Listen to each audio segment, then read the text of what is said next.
Hey everyone, how's it going today?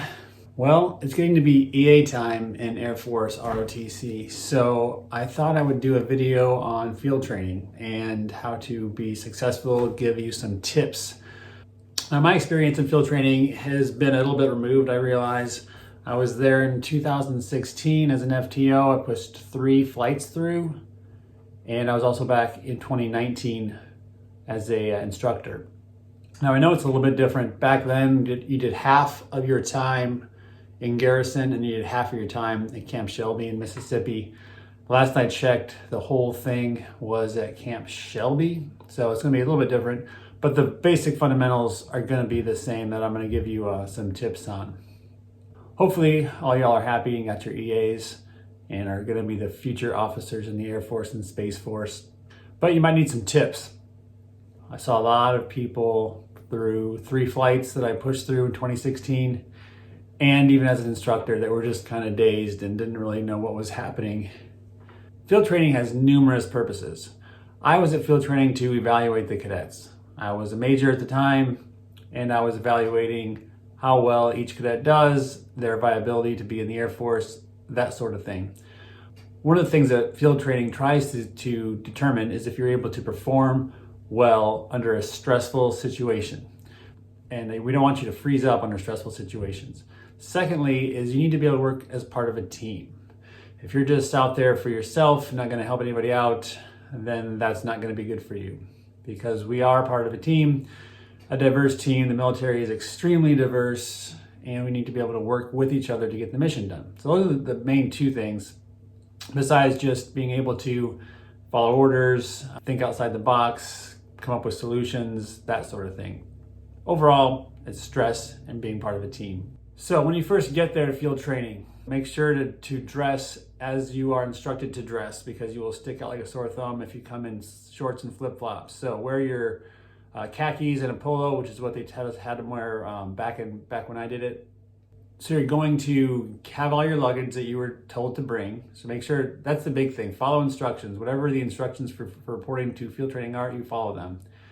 Now when you get there, you're gonna be a lot of people yelling at you.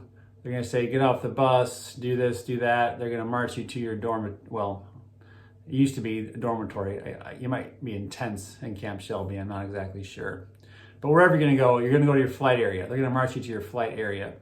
So you're gonna be put in a flight of 15 to 20 other cadets that you do not know.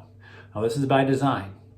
We don't want you to know those people. It's going to be more uncomfortable. The whole point of this is to make you uncomfortable. You're gonna be put in a place you don't know, with people you don't know, with people that are yelling at you, telling you to do stuff. Now luckily, you have been trained for this for the past 2 years, so you should be able to rely on those skills to perform well in field training.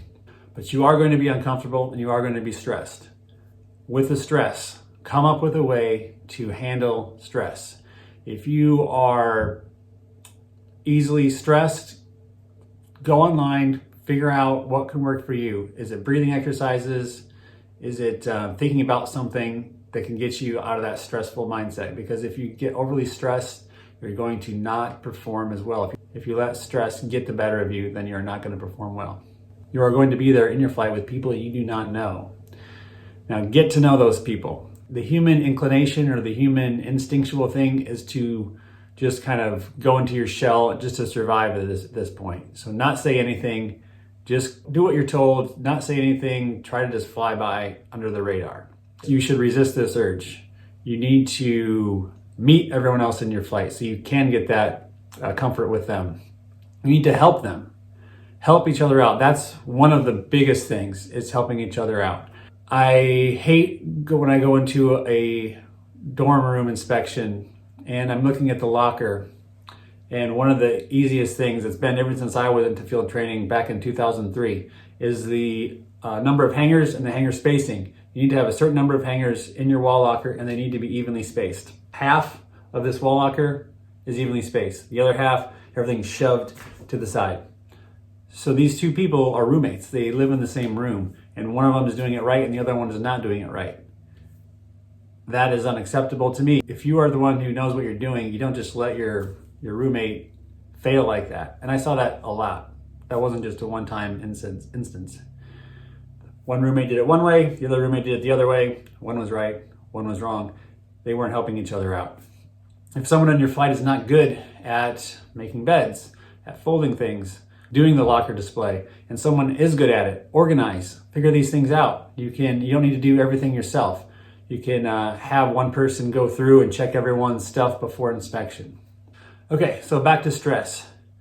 An example, I had cadets who are marching a flight at Maxwell Air Force Base, and as soon as one or two things start to happen at the same time, you're approaching a road, there's another flight in the way, there's cars, the person just freezes. And all I do is say, what are you gonna do?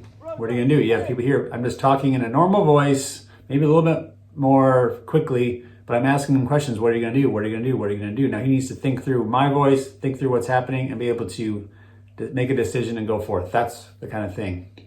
On that note, come up with solutions to problems. You're a group of 15 to 20 college-age, well-performing young adults. You don't have any idea how much ingenuity you can come up with to make whatever it is that you have as a problem, you can come up with a unique solution to it.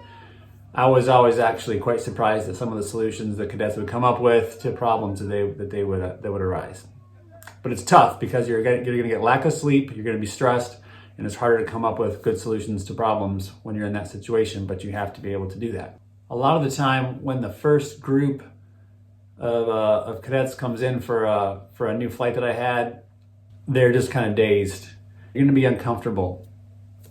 Now, granted, this isn't going to be for everybody. Some people thrive in this kind of environment, but the majority of people are walking through the halls like they're dazed. They walk right by me in uniform and they just kind of walk by me.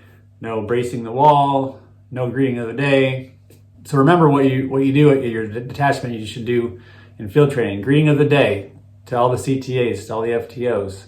Get to know the FTOs and the CTAs' names so that you can address them by their name. All right, don'ts. I'll go hit on some don'ts. So do not lie. If you are sneaking food at the chow hall, if you are doing something that you should not be doing and you get caught, don't lie and say you didn't do it. Don't say you didn't take that extra cookie when that extra cookie is sitting on your tray. Don't say you didn't do something when obviously somebody saw you do it. That is a way to get you an honor code violation very quickly. If you did something wrong, say so. It's better to say so than to lie about it. That's the bottom line there. Don't lie. Just admit what you did and move on. Get to know each other. Help each other out. If someone is struggling, you step up and help them. Don't let someone fail when you could have stepped up and helped that person out. Don't exclude anybody. Make sure you are all part of the team. You are all being included in the team.